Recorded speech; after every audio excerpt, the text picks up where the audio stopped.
Welcome to Women with an Agenda with Agendraudio. And today we are really excited because we have with us our special guest, Wasia Ward. Woo!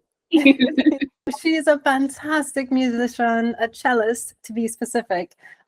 She's a principal cellist of the National Philharmonic Orchestra of Trinidad and Tobago and a member of the Chevalier Quartet. Thank you. You've been to places like St. Lucia Jazz Festival, Naniki Jazz Festival, and that's in Barbados, Yes. right? Okay. Well, in Grenada. Sometimes I think it moves. Oh, We were in Grenada and Barbados, I think. yeah. And you've been to Tobago Jazz Festival. You've performed with Marshall Montano, Nyla Blackman, Farmer Nappy.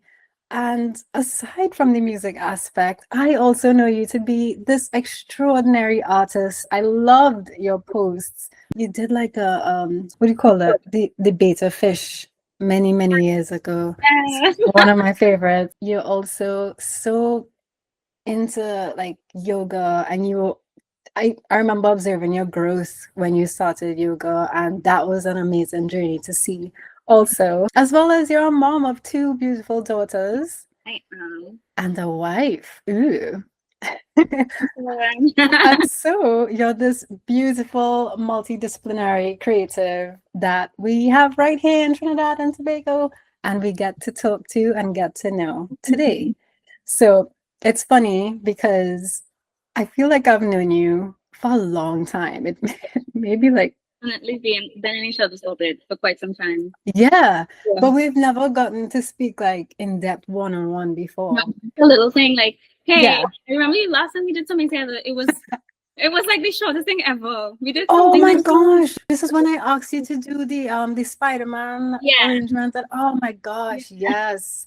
It just reminds me that we need to work together. Really? Because you have one of the most beautiful instruments ever, and you're really good at what you do. So we have things to do, ma'am. So yeah, I find it amazing that we've kind of known each other for so many years, but we never got to speak in depth. So I'm so excited and happy that we get to do it here in this space on this platform.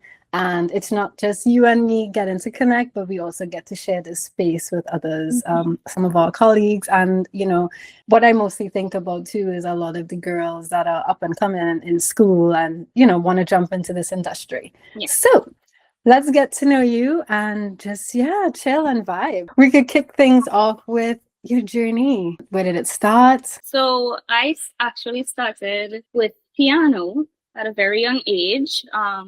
I remember my mom bought a piano, which I think was incredible in the 90s. She bought a piano and she had us all learn. I come from a family of 6 children, and so she tried with us all. She had, I don't know if you know Richard Pay, but Richard Pay used to come to our house and teach us piano. I think it was like 6. And I kept up with the piano. I had to change teachers a number of times, but by the time I wrote CXC, I did up to grade 6 theory and practical. But again, I had to change because now I live in the East. I passed for Holy Convent, and it's like, well, what do? We try to have me do classes in the West, in between all of the activities I was doing, because I used to also play with pan with Silver Stars. Then my mom tricked me. She was like, your piano teacher, who I really admired her. She used to teach in Woodbrook. She said, your teacher said that you should play the cello. There's this workshop that's happening in August, and you're gonna go and you're gonna play.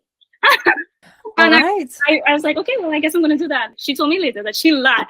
She was just like, I want you to do this thing. Wow. You're going to start playing the cello. And I started playing the cello after CXC.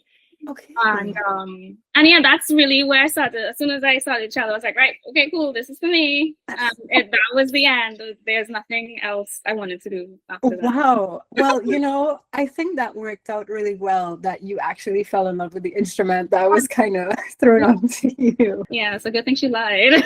Yeah, it's interesting because I find that, at least from my perspective and my experience, I mean, that's all I could speak on.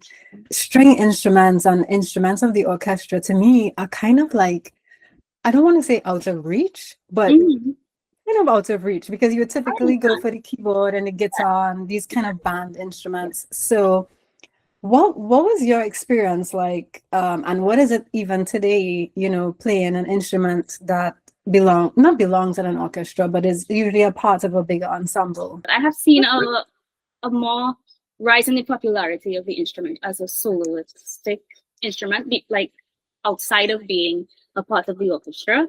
There are many different ensembles where you can have a cello, but there are also many different solo players who are doing their thing. Yeah. So I don't feel any like far removed or anything. I know people would, like you see the instrument and wonder, well, how does it fit? Yeah. What are you gonna do with this? It's so big, But I mean, we have found ways to make it work, especially in our setting. I think it's been working. That's amazing. So have you had any mentorship or anything like that locally over the years, or? I wouldn't say no, not locally. I learned with Kenneth Listraw, but he is primarily a violinist. And so when I did get a teacher that was brought in through, they were trying to start up the APA community, so they brought in a bunch of people who could teach. And so I spent about a year learning under someone named Victoria Walker. And she changed everything about my playing. I had to relearn things, but it was great. And because of the year I spent with her, I was able to improve so much more. And then since then, it's basically been trial and error, seeing what works, learning from we have Simon Brown in the orchestra and basically mimicking some of his like stylistic things. That's how I learn now, from seeing what other people are doing and not necessarily having someone here to help. Yeah, I guess we could start talking about the orchestra that you're a part of too. And seeing that they have like a more populated, more orchestras, like let's say in Europe and stuff like that. Have you considered? Well, I don't want to ask this question like that because you have a whole family. But I was gonna say, yeah, moving there or traveling or. I mean, I'm not opposed to moving, but not specifically to be an orchestral musician. Not primarily to do that. I'm already doing that. And in the context again of being in Trinidad and in Caribbean context, what we are doing right now is, I think, very important. And so me moving there would just be conforming, I suppose, to what the standard of orchestral music, orchestral playing. And it will be very hard for me, especially coming from my background, to then compete with people who have been playing the cello with the best teachers. Right. Like four. So I know it would be a challenge.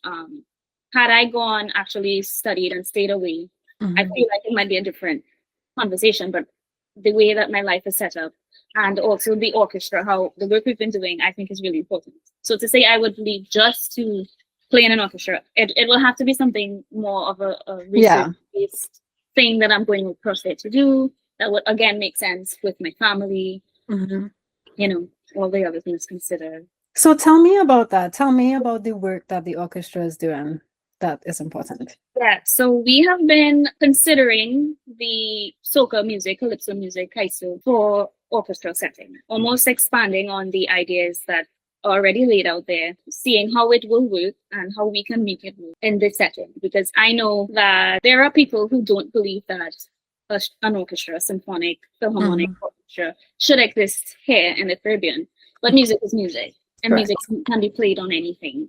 It doesn't, like a guitar playing soca is no different to a violin playing soca if you just change the way that you view it. And so we are trying to make space for that, and I think we're making a lot of headway in that respect, and people are really getting on board, seeing how we can make the music so big and grand and have it remain soca music essentially. So it's still Trinidadian music, and this is what a Trinidadian orchestra can sound like. And so we want to keep, pushing those boundaries and doing more and more of that. Yeah, that's something that I really love to see, because I also think if we don't do it, then who else is really going to do it? Exactly, and we need to do it. And we need to claim it and make sure that they know this is ours before someone else does it. And, then they say, well, I did that. But no, we've been doing it. Yeah, I've been loving what I'm seeing. And, I think just with the evolution of technology too, and I see a lot of creatives kind of collaborating. So I see even like Aaron Blendman, who plays the trombone, he does like this cool 360 videography happening. There's what's his name? Yes, Johan. That's exactly who I'm trying to remember. And they're definitely putting out some really great content, which is so good because now you're kind of bridging the gap between creatives and, the regular person of the country that, I really love the work that you guys are doing there.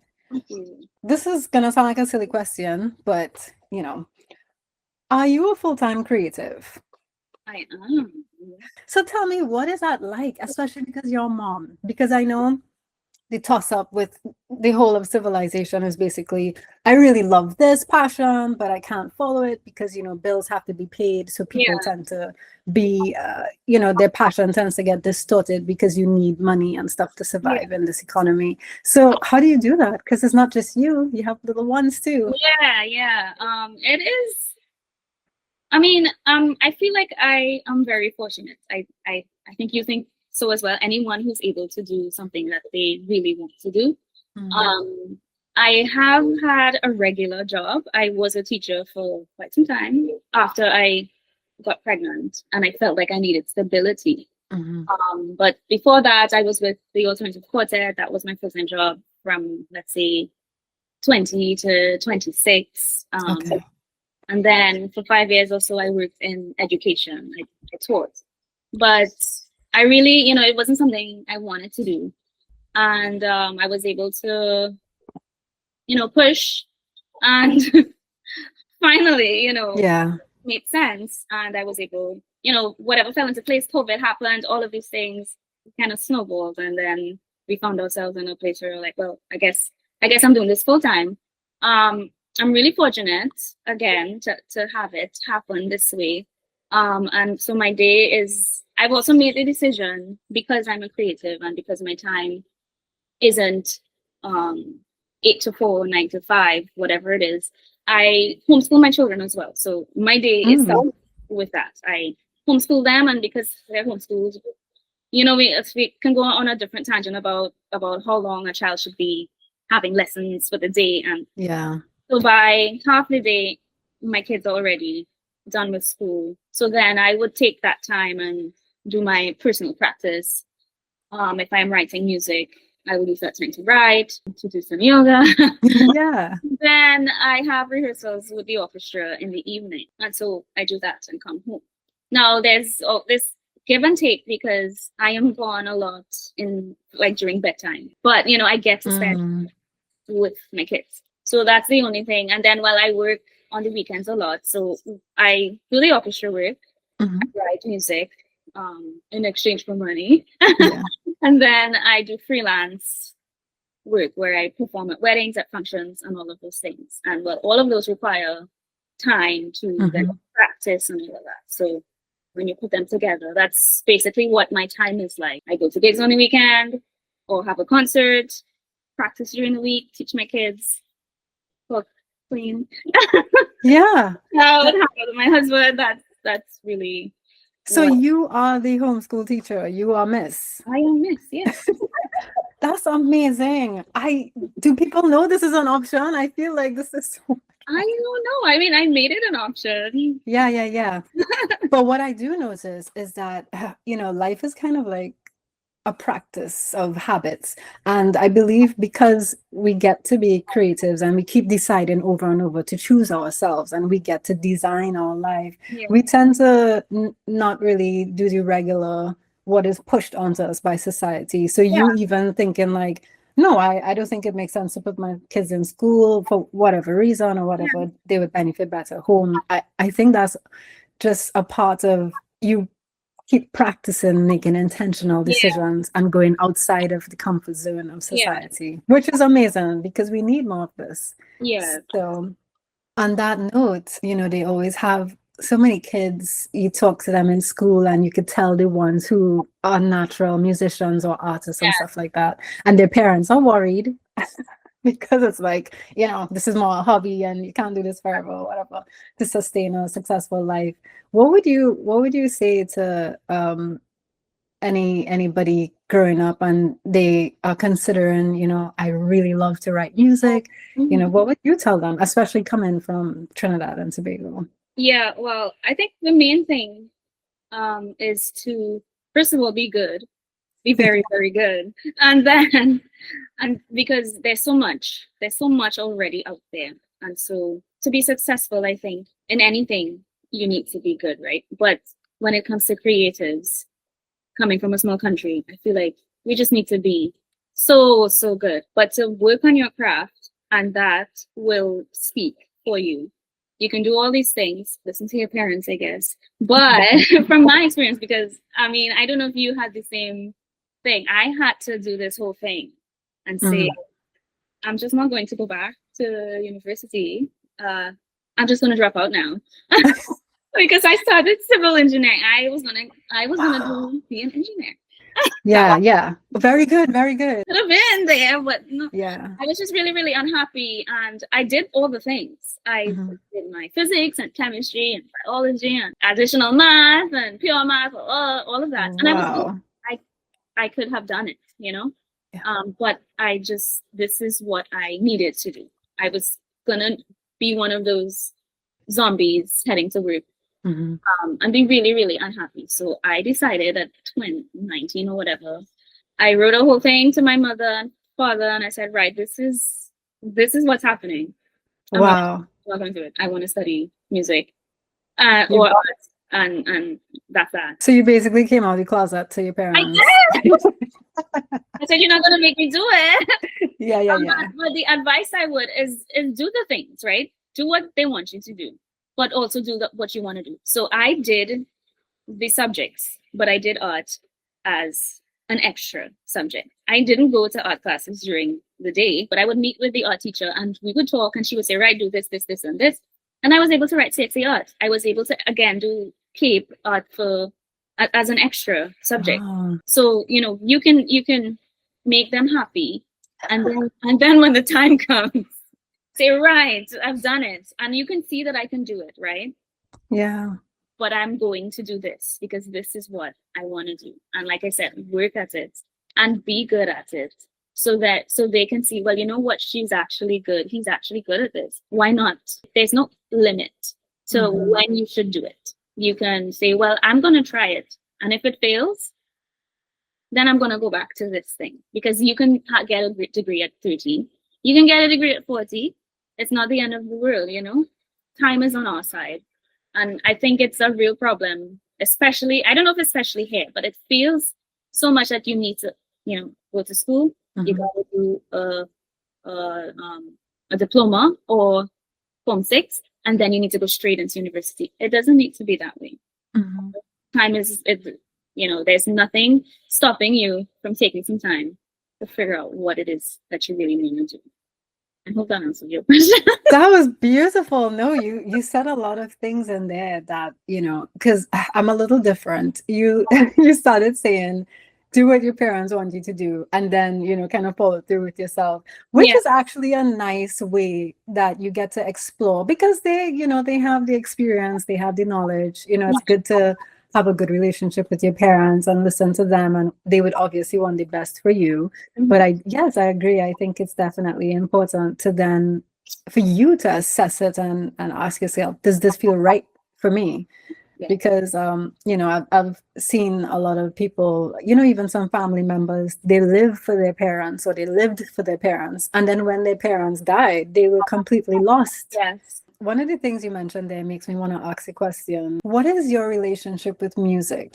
And it's a kind of big question, but in terms of, it's kind of like I didn't choose music. Right. Music chose me. Yeah. So when I do something else, it doesn't feel right. There's like a magnetic pull towards music, So what is your relationship with music? I think that I can be good at several things. I'm a Mhm. very determined person. And so if I have something to do, I'm going to do it. The problem is, do I want to do it? And that's Mhm. right with me choosing a different career path. I don't want to do it, so I'm just not going to do it. So for me, with music, I posted on Instagram. It was Ravel Bolero. My father had gotten a cassette, and I used to listen to that, and I didn't understand what I was listening to. But I was like, oh, this is crazy good. This is amazing.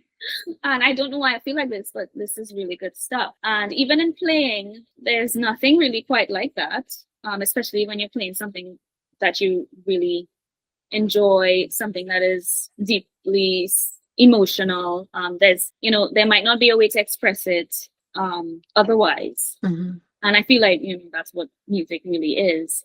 So my relationship, it's not, I want to say love hate, because not hate, but I am at the point now where I'm listening to something and I'm not listening to anybody else. Like, you can't speak to me because I am not listening to you. The music is on, I'm sorry. Or I'm analyzing the harmonies or something else. And so music is work, but I'm also really enjoying it. So when I'm not having to practice or do listening for upcoming performances or new symphonies or whatever that we're doing, I find myself not listening to music. Or if I'm not writing music, I'm not, because my brain is just always going to be like, wow, that's how can I get this same effect? Like, what am I? I'm always doing this math in my head. So I do really enjoy that. But my relationship to music is that, I mean, it needs to be what I do, I think, and to be in this space and to keep creating, because it really just feels like a part of my life at this point. It must be, like my body is eternally deformed at this point to be a cellist. My back hurts in a specific way. I hold things in a particular way because I'm a musician. I'm able to pinpoint certain sounds and whatever that someone else might not hear, because it's just, my whole life, I guess. Wow. Okay. No, that I never even thought about that with the posture and how you hold things, and that's so true. We kind of touched on it a little bit earlier today. The fact that you're multidisciplinary, creative, and you also do art, and you mentioned earlier the balance of that. Where are you with that? Well, I'm nowhere. Okay. Fair enough. I tried, actually, after having my first daughter. I did try very hard to get back into, because interestingly enough, I felt as though I was leaning more towards becoming an artist at that. And then it just happened that I think there was a need. Like, I would write music. I used to arrange songs and stuff for the quartet, but within a particular idea of what music could sound like, And so, whatever. I did a couple things on Logic, But after that, I hadn't written music for quite some time. But then I don't know what happened, but I just really got into music more. And if I focused on my personal improvement as a player, I don't have time to draw, to paint, and to make work. And so I also considered, because I did work as sound work and visual work as a married concept, as my final year thing. And I wanted to continue to explore that, but I could not find the time to me becoming a better player and also making music and art at the same time. And then I started writing for the orchestra, and that can become, it's funny, I don't know if you experience this, but I get so stressed out when I'm writing music. I'm crazy stressed. I see your posts. I like doing it, but if I'm not finished, I get so stressed. I'm like, God, I need to finish. I just want it to be done. So tell me, what is that process like? I mean, even the software that you use and stuff like that. Yeah, well, I use Musical. It's free. It's pretty good, actually. I like it. It is. I'm actually been meaning to buy some of their orchestral sounds, but the ones that they have for free are really good. My process is, I do a lot of writing in my head already. So if I'm going to write something, I don't want someone, again, to tell me to write something. It has to be that I hear this thing, and then I can imagine it fully, realize it fully in my head. And just to ask you quickly, when you say you write music in your head, how do you imagine it? Do you hear it, or do you actually like see it theoretically? No, I would hear it. So I would hear I guess I would make the introduction and lines and all of that, and the structure, and then I go and add. Yeah. And I could change things and all of that. But that's really what the process is. I know what I want to write, and then I start in musical. And then magic. Stress and that happens at once. Why is it stressful? I honestly, I think I just want it to be really good, especially when with the orchestra, and I don't want every single one to sound the same. Now, I've been told that mine has a if you hear it, you know it's mine. I like that I have a sound. Sound, yes, the Wasia. I always want it to be. I think, and I do get anxiety. I realize when I start thinking about writing, I start feeling it in my chest, and I think it's that I'm in competition with myself, basically, to make sure the next one is just as good as what I did, almost as though my creativity will run out. Yeah, I get that. And that's something that I struggle with too, where I also feel like this immense pressure because I just put out a project and everybody's like, wow, Janine, how do you think of these things? So the next time that I'm creating something, it's like, is this what they expect? Like, is it different enough? Is it new? Yeah. But I have realized that we tend to thrive better when we are way more relaxed and, like coming from a loving place versus coming from a place of fear and all these kind of negative things. So I've been trying to work on that. And I hope that your writing gets a little bit, more fun and less stressful. I hope so. Like I have these dualities where I think I am the worst. I'm not good enough. It's like where I am, there's no in between. Like it's either I'm good or I'm not. But sometimes it's just like imposter syndrome and yeah. I get that. Oh, that pressure. And then too, sometimes I just remind myself that, you know what, we all gonna die. It's gonna be okay. Yeah. So what was that feeling like the first time you arranged for the orchestra and had to actually present it to like your friends and colleagues, and or maybe even the first time that they played it? What was that? It was nerve. The thing is, every time I do it, it's almost the same thing. Every time I bring music, I'm like, are you guys gonna like it? How you? Yeah. Did you listen? I sent the MP3. What? What do you think? And also performing it. Like, oh, I don't hear anybody. What's happening? What's happening? Nobody's singing. Nobody's doing anything.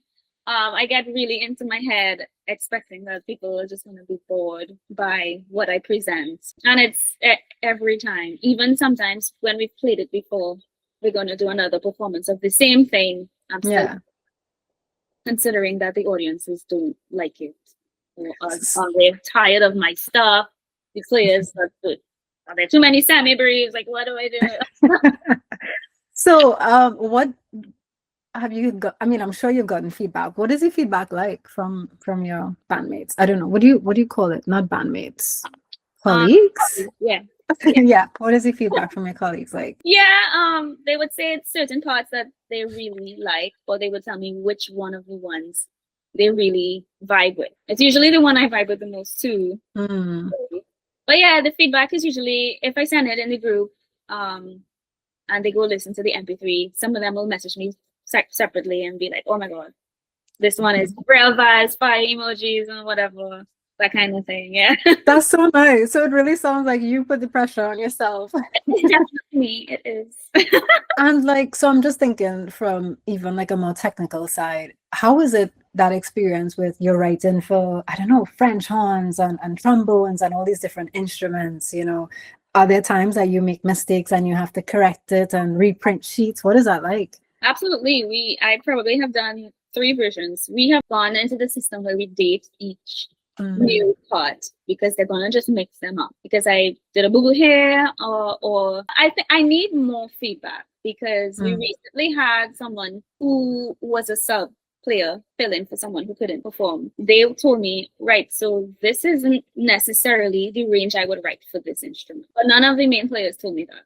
Yeah. I'm like, why don't you guys say something? Yeah. I won't learn unless you tell me. And it will, I think, be a learning experience for quite some time because I'm more familiar with strings. I'm still Googling effects that certain instruments can do. And when I hear something again and listening to other composed music, I'm like, what is that? And then I have to go look for the score and see, well, oh, that's what that sounds like. It's all like stuff that I'm still having. Yeah. Yeah. That's really cool. Yeah. And so, being somebody who has never, well, I did that Seiko workshop, which was the St. Augustine Chamber Orchestra workshop. I don't know if they still have it. I think they do. Yeah, but that was really cool, where you Yeah. get to choose an instrument, and then during the what was that, like August vacation or something like that, you prepare a concert, which was really eye-opening.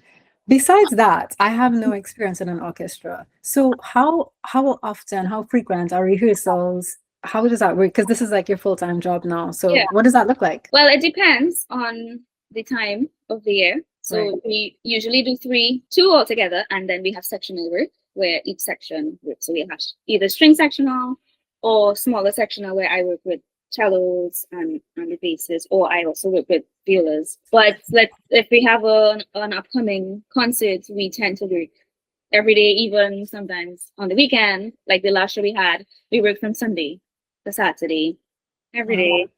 And then the previous week we had done extra rehearsals as well. So it really depends on what we have coming up. Also, some of the like principal players usually have other performances that we do, like for embassies and that kind of thing. Mhm. That also comes in. We might have to add in an extra rehearsal. And then we have the day where we go to the embassy and perform and do all of that. So it's really not set because things always pop up. Mhm. But yeah, that's about what we do. So, also something that I've observed, just as an outsider looking on your posts and stuff like that, is this amazing relationship and these friendships that you have with like Nariba, Laura, and other musicians. And that is something that's different for me because, playing in like a 5-piece band or an electric band, it's just a bunch of guys all the time. I am most likely just the only female person there, and so when I see that, you actually have. Is she your best friend or Yeah. very close? Yeah, you guys just are so close and you have that bond and you go to work and orchestra together. That must be amazing. It is nice. It is nice to play with people that you like, honestly. It really makes, because she was in alternative quartet as well. And although we did have a great dynamic with the two guys and the two girls, she was, the main person that I really got to gel with. Yeah. And it really does make work better when you could, give her eyes during rehearsal. Somebody said something and you're like, oh, all the better. Yeah. So how is that diversity in the orchestra? Is it very mixed? Yes, I would say most of the string players are female. Simon, Johan, and David are the only, and the bass, they are male. But all the other strings are female. Most of the winds are women. No, let's say half. So 3 and 3, yes. And then brass, we have Rain is French horn, principal, and then we have a trombone, a female trombone player. So yeah, I would say it's pretty mixed, but I think it's still more female than male, which I think is really interesting. That's amazing. I would have never known that. Yeah. Was that in the orchestra? Because I think with respect to freelance work, what female soloists do I know? It's me, there's Johanna, and there's Nariba.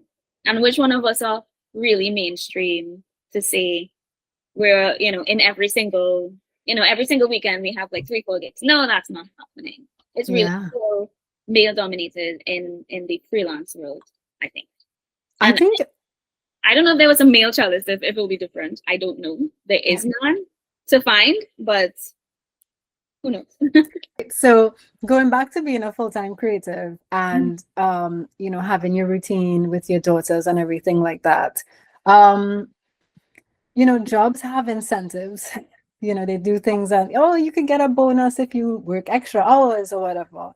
What keeps you motivated? What keeps you going? I really think, like off the top of my head, I really just think is that I like doing what I do.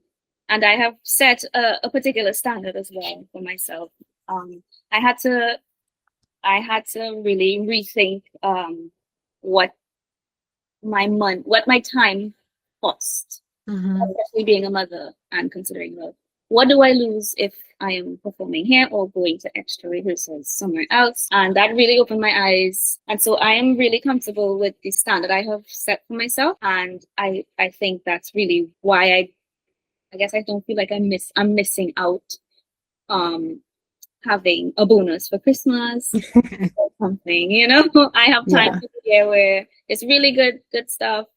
And then I also get supplemental income from writing music when it needs to be written for whoever, for gigs, for orchestra, for whoever needs it. And then I also do recording sometimes if someone needs a recording, a cellist, I go do that. There's a lot of possibility, I think, for me as a performer. There's no one who really owns my time in a way where I cannot say, well, I'm going to do these two things at the same time.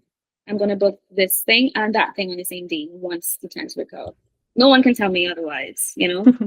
I can do 5 gigs in 1 week. You know, it's like, yeah, bonus, you know. I get you. To book. That's beautiful. So for me, I mean, first of all, having kids, you definitely have a big responsibility. You have to wake up. Like, it doesn't matter how you're feeling, you have to get up and make breakfast. So I don't have kids. So for me, some days some days are slower for me in terms of like, I'm not motivated, you know, I don't feel like doing anything with music at all. That happens to me too. Every day I'm just like, oh yeah, let's go. No. So talk to me, what gets you through that? What is that like? Well, I have come to learn that it happens, and I will get through it. And so I will take that day and I will take it as a day. You know, if I don't open my cello other than for orchestra rehearsal on that day, then I think that's fine. Deadlines really help me. And so I was writing Party for orchestra. I think I started Party since last year. He dropped it and I was like, right, I'm going to write this one. I like it. I'm doing it. I didn't finish Party till maybe like May or something because I had no reason to. And then when they told us, okay, so they're going to do this concert and they, you know, we need music. And when that happened, I wrote that and I wrote something else and I wrote something else. And in the space of a month. Yeah. So even though sometimes I do have the days when I'm like, I'm not writing anything. I'm not going to practice today. I'll make up for it. I just let it happen because I know when I need to work, it will happen and I will make it happen. And I give myself some grace because I also have 2 kids. Yeah. And I need some grace, otherwise I'll lose my mind. No, I mean, the older I get, as a mom, learning, like, just keep being gentle with yourself. You know, it's so important. The language that you use, the thoughts that you have, all these things, you know, play a part. Yeah. Yeah.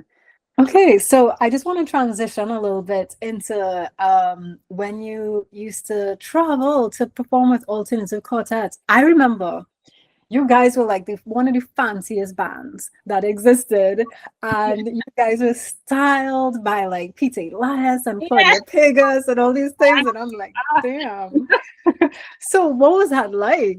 That was so fun. Honestly, I would love to travel and play again, except I'm afraid for my cello. But because I was using an electric then, and I was still afraid for it. You know, they just be throwing stuff. But that was honestly some of the best, I think, some of the best gigs I've had was through traveling and just getting to go and hang out with your friends again and play with your friends. And then we would carry bands with us, and then we could become closer to bandmates. And, you know, we just, you know, chill. We have some food together. We hang out by the pool. You know, those are some nice things. I would honestly love to travel and perform again. Yeah, I mean, that's in life. You get to travel for free, you get to see the world, and you get to do your thing. Yeah. What was I just gonna say? Thank God for editing. When you joined AQ, now I don't know the story of Alternative Quartet. I don't know if you started it, but no. Okay, so when you joined the band, did you think that you guys were going to be traveling and doing concerts, doing festivals? I honestly really didn't consider it. I joined because they needed a cellist, and Nariba was the one who said, "Hey, there's Wasia, and she's really good, so let's get her on board." And I decided to do it. Um, and we like honestly, when I joined is when AQ kind of really became more popular, and so we started getting lots and lots of performances. And then we did this thing in St. Martin. It wasn't a festival; it was like a private thing, but we did that, and I was like, "Wow, this is so cool!" And then something else comes up, and then something else comes up, and then we're doing a fete, and then it kind of just all happened. I really didn't consider it. Yes, I had not foreseen that all of that was possible. Yes. But that's such a beautiful thing. You go in there just thinking it'll be fun, I'll get a couple of gigs. You end up being styled by local designers and traveling. That's beautiful. Yeah, they were already like a kind of a name. Like I had heard about them and or whatever. And when they asked me, I was like, well, okay, I get to make money and play the cello. Of course. Yeah. That's so amazing. And also, just curious, do your daughters go to your rehearsals? Do they come to the shows? Well, I am a firm believer, this is my thing, of not having really small children at concerts. It's just, it never works out. There's always a crying child. Like, we have this recording of, I did High Mass as well. Yes. And of High Mass is very quiet. It's just the marimba playing a nice little rhythm, and there's a crying child there. And we need, honestly, as the orchestra, we need to do matinee shows for kids because they should definitely experience this. But there's always a lot of crying children at shows. So I do not, like, my 4-year-old has not come to a show yet.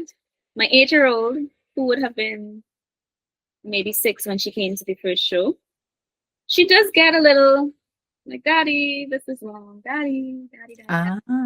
So when she's a little bit older, or a specific type of concert, as in Christmas music, or something that she can identify, because when I'm writing music, sometimes she's there and she's hearing, and they know Michael Tedger's DNA from hearing me play my stuff over and over, not from the song itself.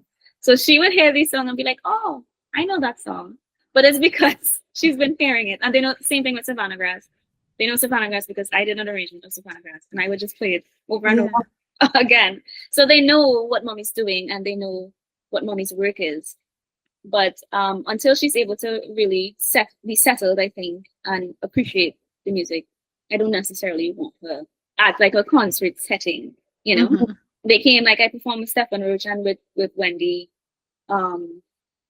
Shepard for Christmas gigs last year, and they came to those. They really enjoyed those. But that's more of like a family thing. You're bringing your family and your brothers and sisters and all of that.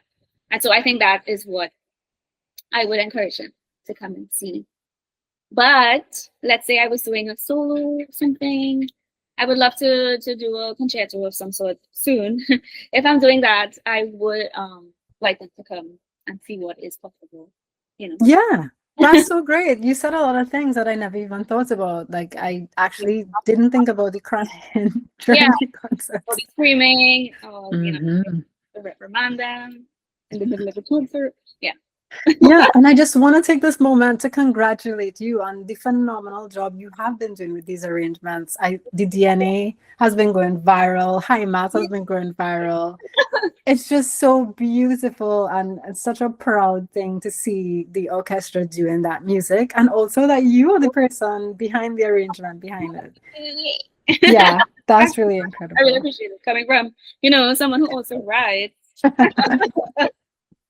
Tell me about your proudest project, your arrangement, or what is the thing that stands out for you today that you did?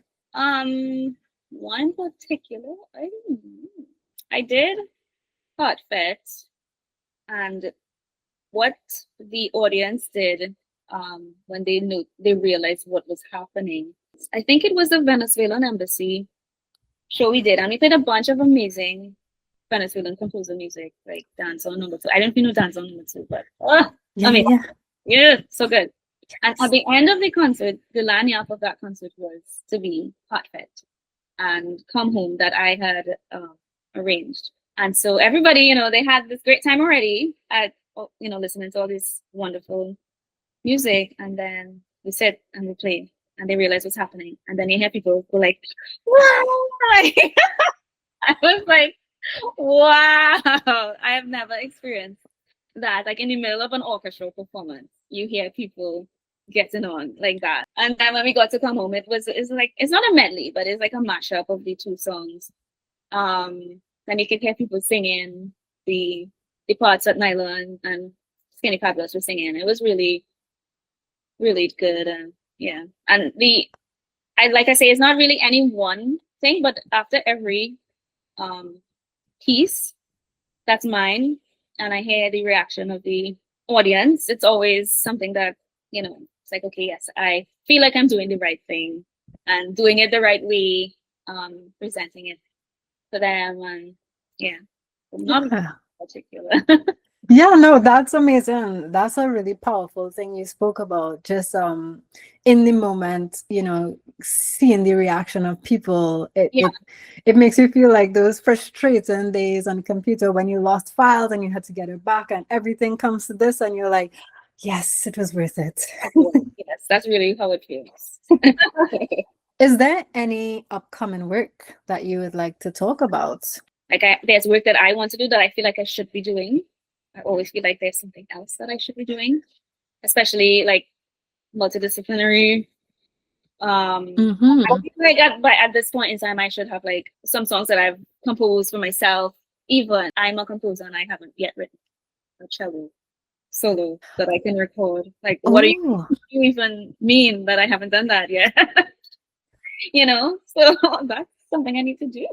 Yeah, I mean, and kind of going back to what we said earlier, give yourself some grace, because I do believe, like, to be honest, with everything in life, in hindsight, I realize, okay, it went exactly how it was supposed to happen. So Right. even you not composing a cello piece as yet, it just means that when it eventually happens, it's because it's at the right time and it's, you know, it's gonna be fucking, oh, I can't curse. And it's gonna be amazing. But yeah. Okay, so just to kind of touch on, kind of going back on the obviously gender, you know, this is why we have this space. It even in the global industry, it's like about 3% of women that are producers and composers. Meanwhile, we are more than half the population, which of the world, which means that there's so much music that women write and women create and compose that we haven't heard yet. Exactly. Which is just like, I can't even imagine what I'm missing out on.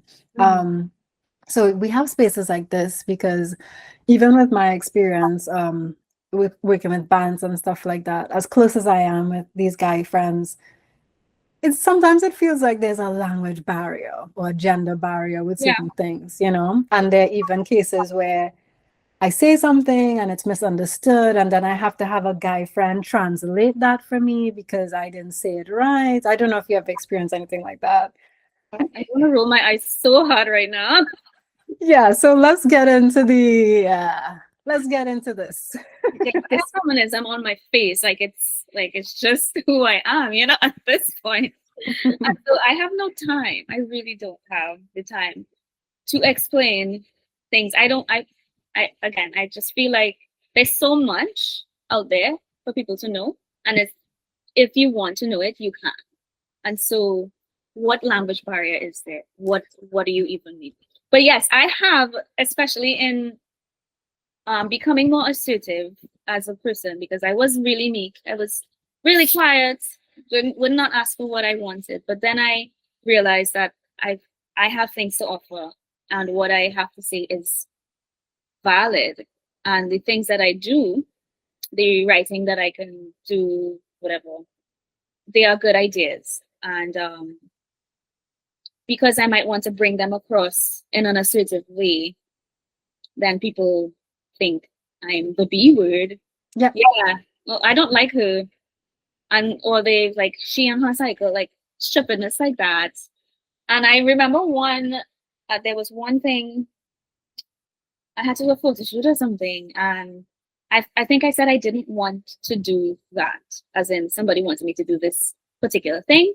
And I can't even remember exactly what it was, but I said, no, I'm not going to do that. And then it came back to me that they said that I was hard to work with and whatever, whatever, whatever. And I'm like, because I don't want to do something that you want me to do, that doesn't mean, and it's really because it was me, a woman, saying this thing. And also I've had my idea shut down a lot, because I'm a woman, and on top of that, I'm small and I look young, and why is she so loud? Why does she want to say so many things and interject so many times? It had become very, very hard to be in certain spaces and not be taken seriously, because whoever's ego is too big, because they have the male ego that they're dealing with. And so fortunately now, in the space that I am currently in, well, one, I only work, I don't really have to work with very many different people, but the people that I work with, if gigs come up and I have to do an ensemble work, it's like people that value me, Mm-hmm. I work with people who value my opinion, and also I enjoy playing with. And also with respect to the orchestra, because on the art side of things, I have come across artists who you're not sure if they like your work or they think you're pretty, right, cute, or sexy or something. There's always that thing in the back of my mind. I'm like, is he serious though about wanting to do so and so and so? Because there's always this dance that I feel like I had to do. But in the musical one, it has being married. It really does. Lucky. It's amazing, I'm telling you. But like our musical director is not someone, fortunately, who will see me or anyone, I think, but specifically someone like me, a woman, and I have told him this, and not want me to get what I have to say across. Like, he will listen, and he will allow me to have, like, someone joked and said one of our last local shows, we call it Is a Rhythm. I think I had something like 6 or 7 arranged pieces in the show. Everyone else had like 2 or 1. This show I had something like 5, and everyone else had 1 besides Dr. Henry. And so he would see that, and you would think that someone who has a big ego, a man who is like in charge, would think, well, I feel like she's coming from this space. She comes, like, people rarely like her stuff, but I am the man in charge, and I want people to remember my name. But he has given me the space to write and to continue writing and to encourage me to write. He's even said I should be composing, and that I started composing under his encouragement.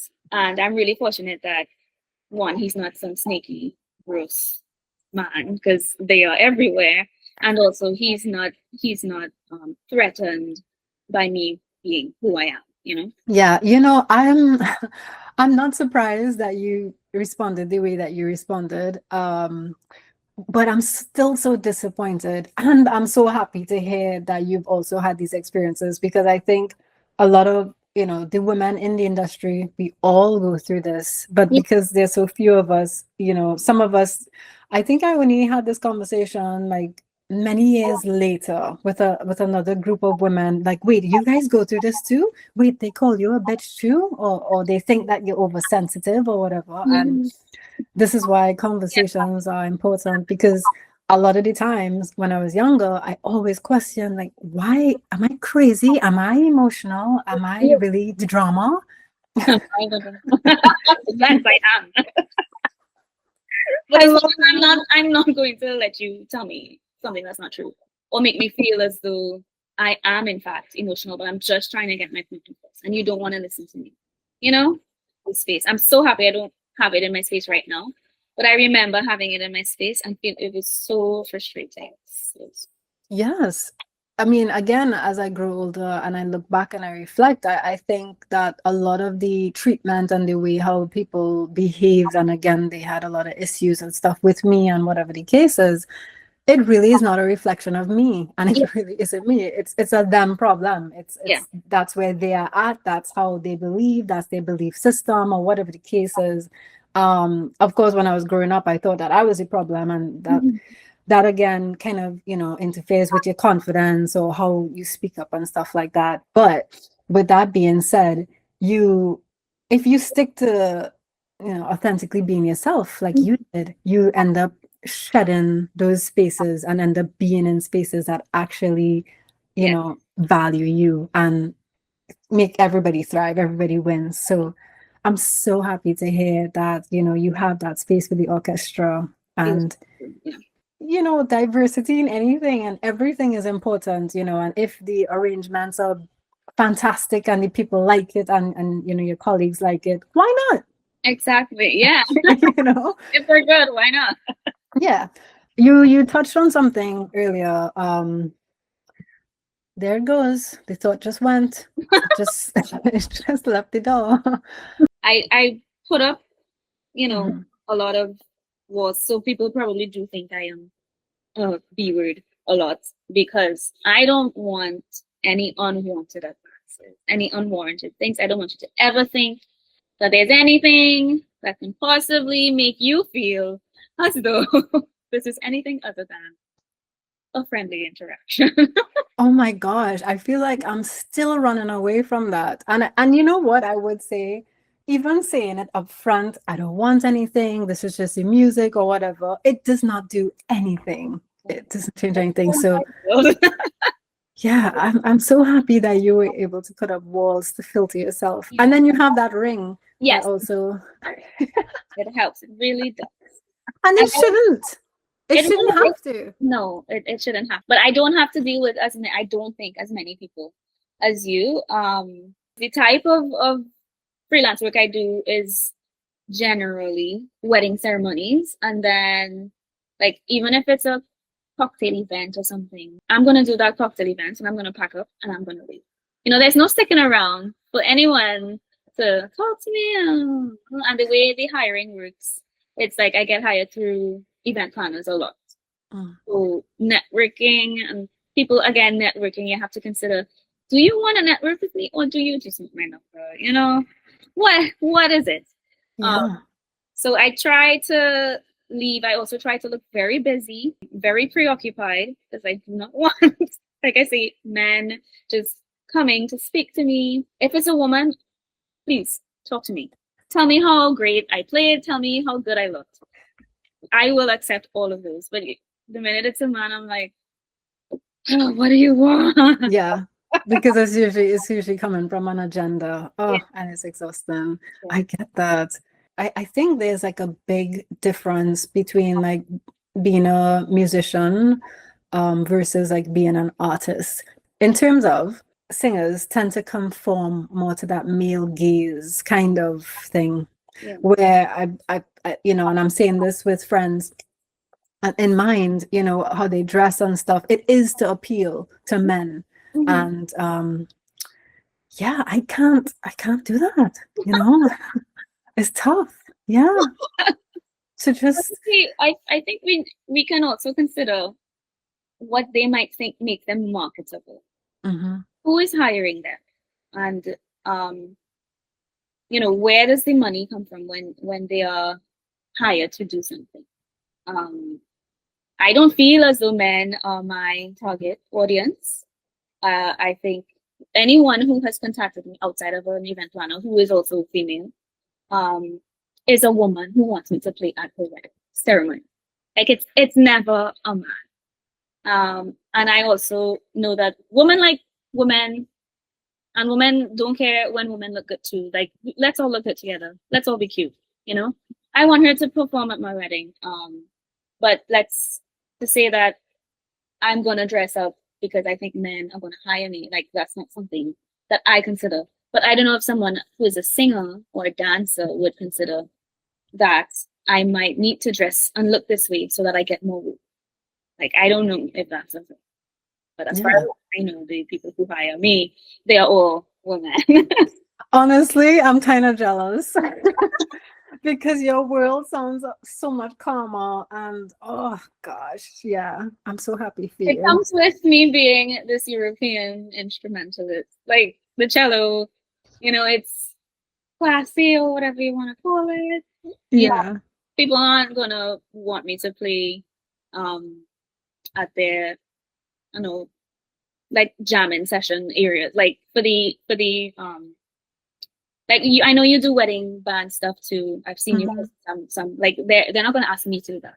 They want me to play while they're walking down the aisle. The ceremony. Ceremony, they want that, and everything now is Bridgerton. Bridgerton. Please make it sound like Bridgerton. Wow, yeah. So there are differences, and people will lick it up when it's time for you to play. When it's time for me to play, they are just, everyone's all nice. They just took a shower, they put on their Sunday best. Yeah. I'll leave when I go home. Are there any changes, or what changes do you see, or would you like to see in our industry? Changes. I mean, I do think it is a boys club. It definitely is. I want to see more. I would like to see more variety. One thing I was talking to Nariva about, I think, sometime, was that I feel like, especially as instrumentalists and like people who want to put out content because that gets us jobs, we feel like we have to hit these specific notes. So like there are soca releases coming out now. Very soon there's going to be hundreds of covers. It's almost just all the same. And I feel like I would like to see more creative takes on these covers by instrumentalists specifically. But also, I don't want to feel as though I need to be in this box to get work and to be considered for a big show, specifically for me, because this might feel controversial, but it seems gimmicky to do these things and not really give it the all that you might give to something that you really want to do. You just feel like you do it because this gets you working, So I don't want to fall into that mold. I haven't really done any of that kind of stuff, but I see it happening so many times. For Christmas, there's going to be thousands and thousands of covers of stuff. So that's one, I think, change that I feel like I would like to see. People not feeling like they have to do all these covers of all these songs that come out just to get the algorithm going, to get people to see them. And it's a prison, honestly, the algorithm. Those are very real conversations. And even with me doing music and stuff like that, being put in the position like, yeah, should I cover this song just because it's popular now and it will make me relevant? Yeah. But I have never been good at going with the crowd. I was going to use another word, but I don't want to use that word. I'm just going to say it's very mediocre. It's very easy. It's very surface level. Yes. All of it. Yeah, to do that.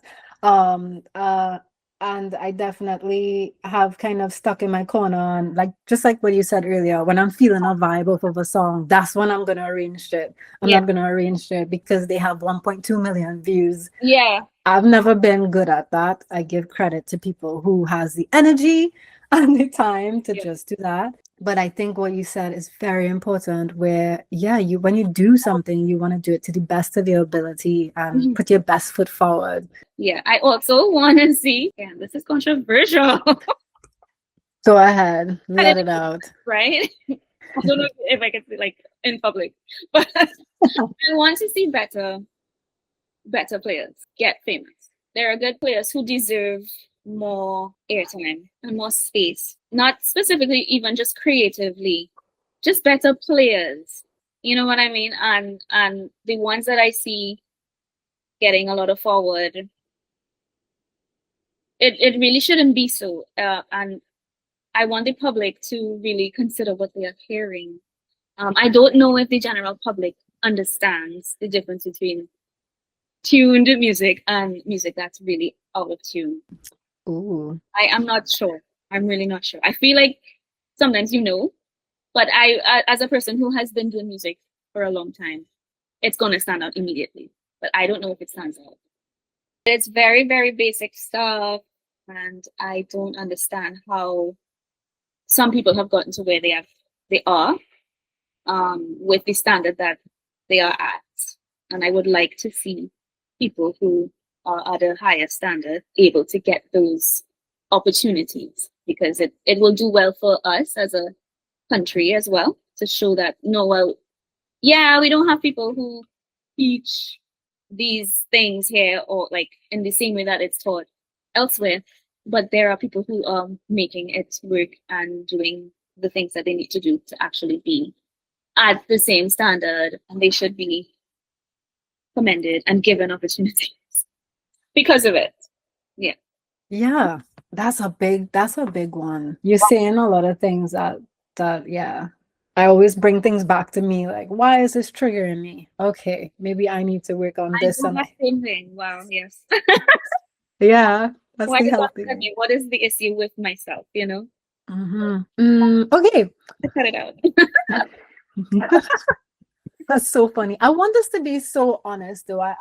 You said it earlier that it's a boys' world kind of thing. And even with myself, I found that my confidence was low. I wasn't taking up space and stuff like that. Yeah, I just want to exist. Exactly. Yeah. Just want to exist. Been a rebellious spirit since as soon as I hit teenage years. I was like, right, I don't want anybody to tell me anything. Please leave me. You're a man. Ew. Like, I don't like this. And I didn't know what it was until I started reading about, I read feminist literature and that kind of thing. And I'm like, oh, but I'm just like this. Yeah. I have this feeling to question things and authority specifically. Why do I need to do that? That doesn't make sense.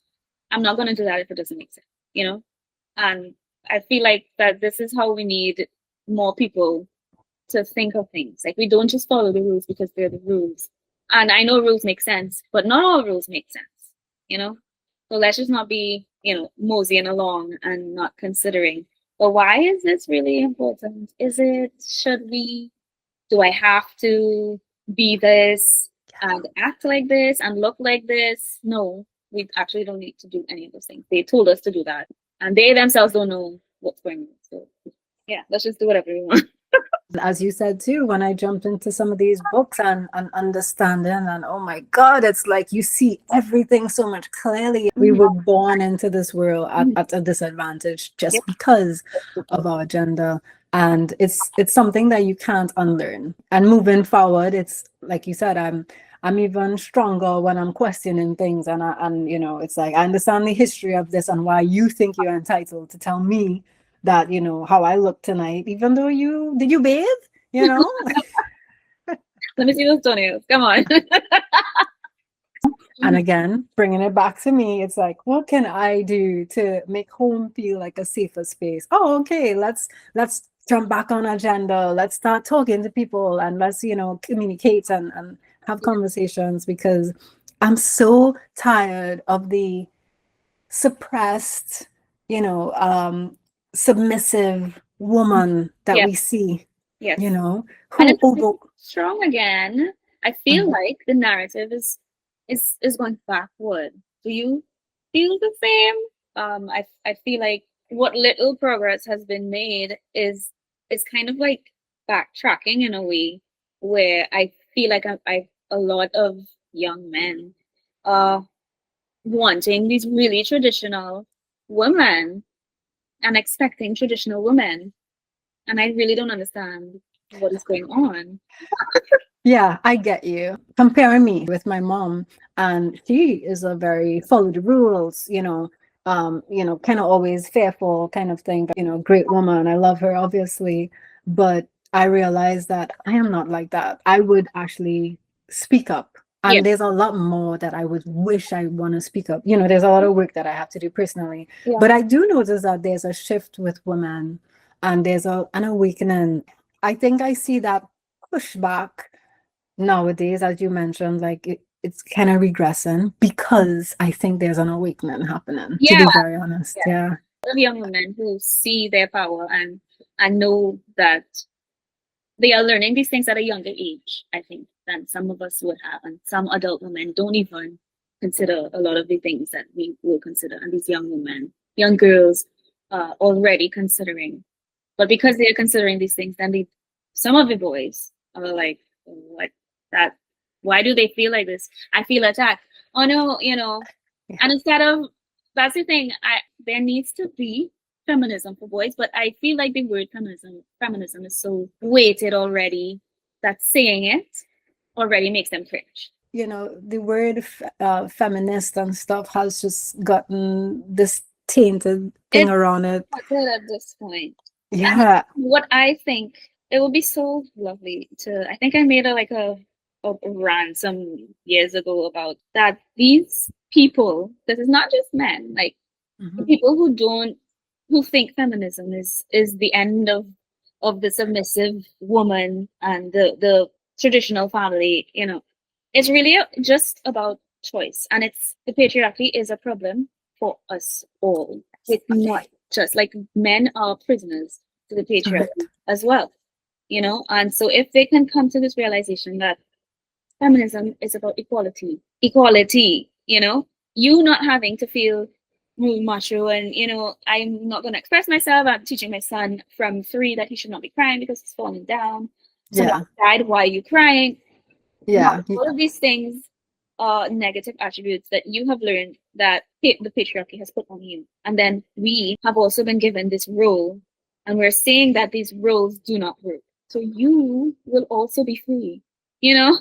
Please consider Yeah. it works both ways. It's not just about us. It does work both ways. Yeah. That's what the matriarch is all about. It comes from a nature and place where, there's no there's no class, there's no hierarchy. We're all Mhm. balanced there. We are only as good as our weakest link kind of thing. So there's a lot of misinformation. And again, intentionally so, Yeah. a lot of work that has to be done. And I don't know, I just realized that sometimes it feels exhausting because it's like, oh my God, did you guys know this? Did you guys know that this is what happened? Did you guys know that this is what we were born into? And it could get so exhausting too, because it's like, how do I tell my bandmates this without sounding like an emotional woman who's Yeah. just on This a is why rant? we need feminist men. We really do need it. We need men to understand that me expressing myself does not mean that I'm uh, an emotional woman. I'm really just speaking to you about how I feel. It's really just that. And we can have a conversation at this level if you listen to me. If I don't feel heard, then I might want to say it again. And then I'm going to say it again. And then we'll say it again. And at this point, I'm shouting. Well, not really, but I tell my kid, I asked you 5 times. Don't tell me I'm not being nice now because I asked you 5 times already. Please, Yeah. so it's like I'm consistently trying to get this point across, and you're not hearing me, So how do I get it across? And then I'm emotional now, but it's because you're never listening to what I have to say, and it's because I'm a woman. That'll get you very angry, and you're gonna burn your bras in the road, You're gonna do Girl. Oh my gosh. I stopped wearing bras since 1996. I don't no, know. I don't do it. All right. And again, they could show Like their nipples. we know I have nipples, okay? It's everything, the double standard is in everything that we see, everything that we experience. And talking about these things with, again, some of my guy friends, it was like, again, speaking a different language, they don't understand, they don't see what I'm talking about. And I think I think my time was a little bit, I don't know, I don't want to say darker because it sounds very gloomy, but I definitely, oh my gosh, I just thinking back on a lot of the bands and stuff, these guys. Ah, gosh, I don't even know if I'm gonna keep this in the edit.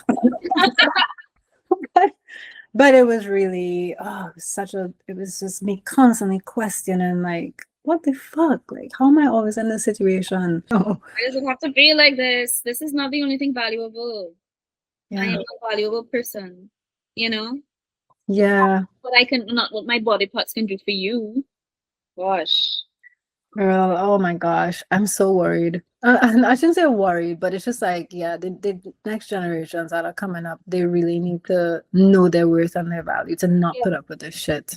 What do you think that you bring? What's your superpower? What's your thing? I think I'm really good at solving problems. Like, this has nothing to do with music, but I've always found that I get to solutions quicker than, like, usually the people around me.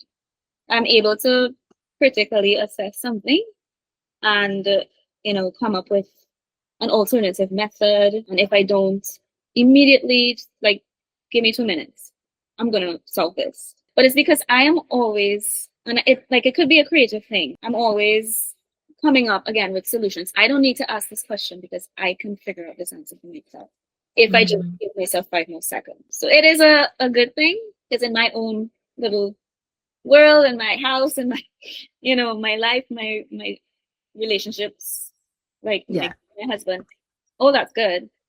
But then when you start working with other people, which you do all the time, it then becomes a thing where I'm like, please stop. I think that's my superpower. That's a really cool superpower. It sounds like you could be an engineer or something. Oh, wow. Who would have thought? What advice would you give to a 4-year-old Wasia or your little girls? Like you were saying, take up space. Be you, be who you are. Don't feel like you need to be anything other than that. And yes, we can see people and want to be like them, but let's not copy other people. Let's be authentically ourselves and question. Oh yeah, I say that all the time now. Question everything. Don't even let me tell you. You question it and do the research yourself. Question me about questioning everything. For anybody else who's into strings and to cello or anything like that, what should they do? What is a good position for them to be in?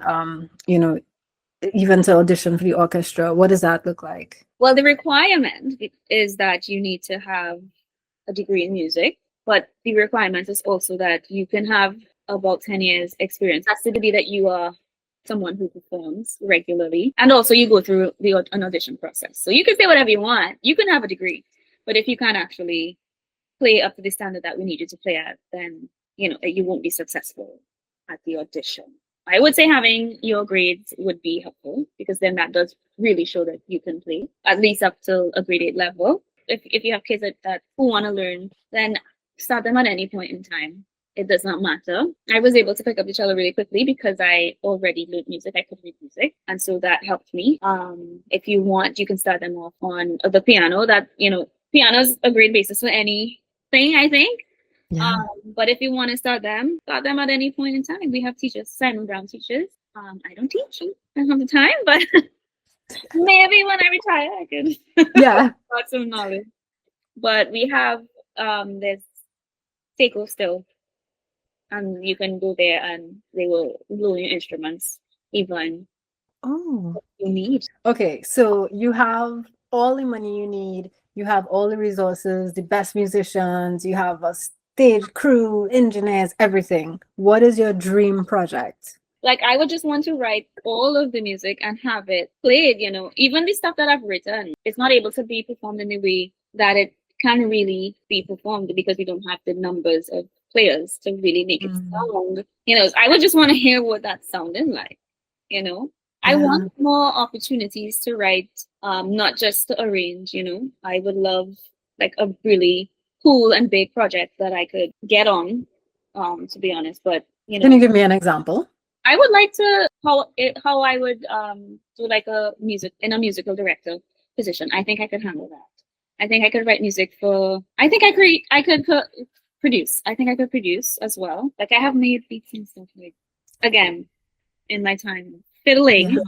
I don't use Logic Pro at all. Honestly, if I didn't get pregnant, I probably would have gone in that direction and done more composing through that system, not that software, not musical. And also writing for film and stuff is something I would like to get into. I think that's like a goal of mine.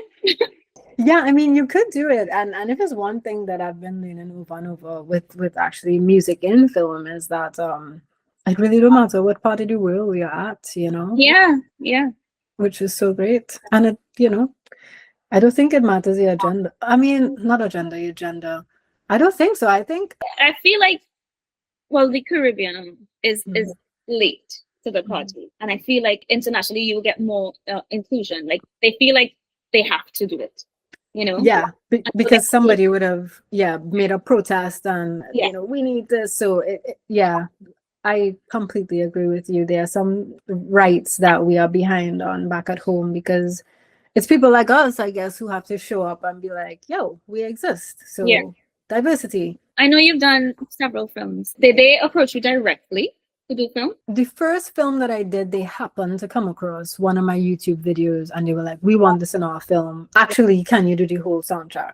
The other connections would have been like even through my teacher, professor back at UTT, Mr. Raymond. He was the one who would have recommended me, hey, I know this person who does film and stuff. And again, somebody else who has no problem with, providing opportunities for others. And yes.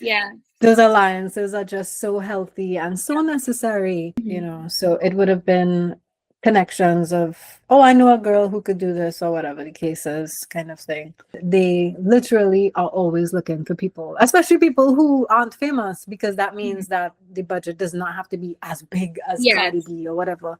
So she said that she would literally be scrolling TikTok and see something like, oh wow, I could use this. So I think something that I keep trying to tell people is, when you finish projects, put it out online, put it on YouTube, make it accessible, because there's so much music and so many different bands that I arranged. Chef's kiss, beautiful music, but it was only performed once and it wasn't recorded. Yes. So I completely lose that, that to say, hey, I worked with X, Y, and Z and I did so many songs. Prove it. Yeah. I have a picture. I call like, hey, I used to work with Milo Blackman. Oh my God. Exactly. I have a picture of the show, but I don't have any audio. Oh no. Yeah. So I hope that the orchestra, do you guys record? We've not done any professional recording. Like, I've wanted to put out stuff more, but I just have these like video screen recordings and I don't know if that's interesting enough, I think you should still do it though. Yeah, just put it, because that's your portfolio. Honestly, that's what I use my, the page for. It's a portfolio so people could actually see, okay, this is what she could do. Put more stuff out. Who cares if you post twice? True, just do it. Thank you so much for taking the time and sharing so much with me. I really appreciate it. And I know that there's a lot that you said that so many people could pull from. And thanks again for being open and sharing. Oh my gosh, it was so great. And it's so cool to learn that you're also Aries. Now a lot of things make sense. And I think that should wrap us up. Yay! And